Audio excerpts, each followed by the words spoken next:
Hey guys, Paul here with Late Night Games. It is Sunday, April 6th, the 6th day of our VEDA challenge. And we're going to do something a little different today. That being, I am going to try and do this all in one take with no need for editing. Reason being, I am really short for time today. I've been really busy, and I want to get this done so I can get it edited and uploaded without the day running out. That being said, you're going to see me swaying a lot. I always am moving around in my chair. I can't sit still. So normally when I'm doing the vlog, since I'm doing it in short bursts, I sit still for a moment, say a sentence, move somewhere else, say a sentence, and I move in between takes. But that's not going to be the case this time. So first off, I spent most of today helping a friend fix a computer. And in doing so, we went to Go to Canada Computers, which is a local computer shop. We went and got a new power supply. It's actually Farah, the one who had the 250 watt power supply in a gaming computer. Well, ex-gaming computer.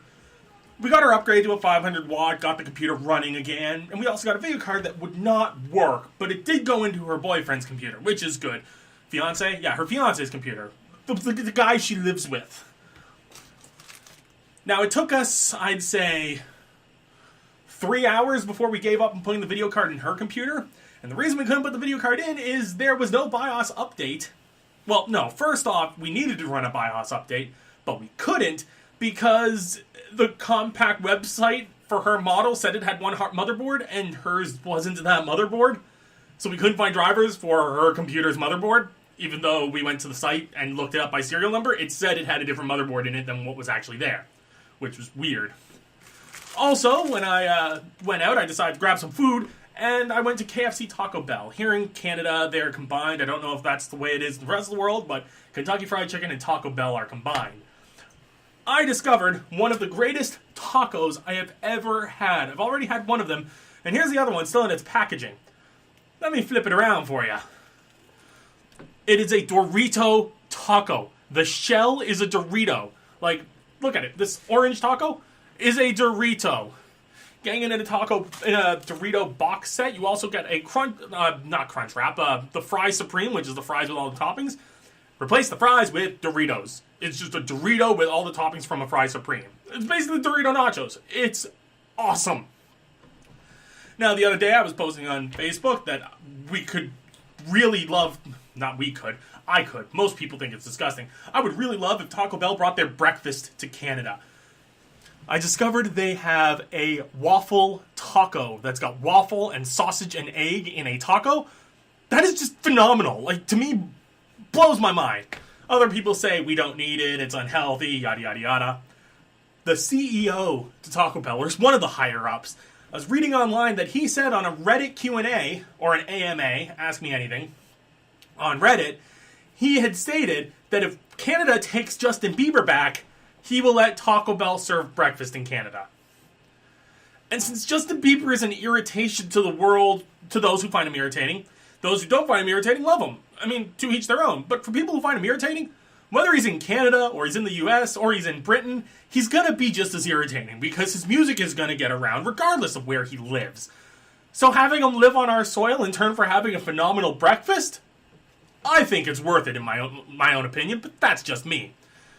Man, am I wishing I was able to take more than one take, but I said I wouldn't, so I'm gonna go through with it. I commit. I also realized how different the culture just of two countries that are right next to each other can be. Yesterday I was talking about all my swords, which I still haven't put on my sword rack. They are still sitting here. I should do that after I record this, if I have time. But I mentioned my swords, and then I realized that other viewers in the States have an everyday carry, an EDC, a firearm that they carry around. And where I live, that is unheard of. You're walking down the street, don't expect that people are going to have a gun strapped to their hip.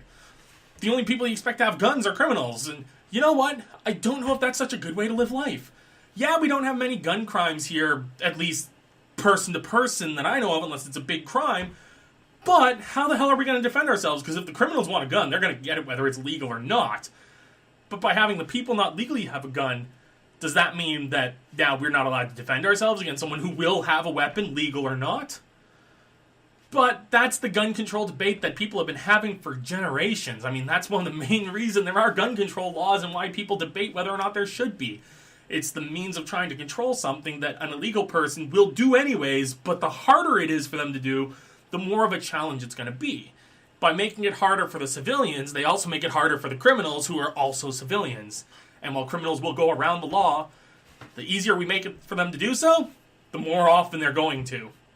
But I don't know the statistics. I haven't put a lot of thought into it. This is just something that came into my head when I realized how different the culture is just north and south of the U.S. border. Here in Canada, we don't tend to have guns on our hip.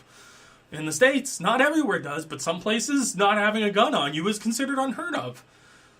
I don't know, what do you guys think about guns and various weaponry? Weaponry in general. Do you think it's got the purpose of protecting people? Or if it should just be used as a recreational thing? Or if by having it to protect people, you're also having it to put people in harm's way if a situation is unknown? What do you guys think? Let me know in the comments below. Also, make sure any questions you guys want to get in for the Q&A that we're going to be doing probably around the 15th of the month, get them down in the comment section below. Let me know it's a Q&A question so I don't just answer it right there in the comments, because I do tend to answer what you guys say in the comments. But if you're saying for the Q&A, blank question, I'll make sure not to answer it in the comments, and I'll put it on the list for questions for the Q&A. Once we get that list together, we'll do the Q&A, I believe, on the 15th, and maybe again on the 30th if we get enough questions.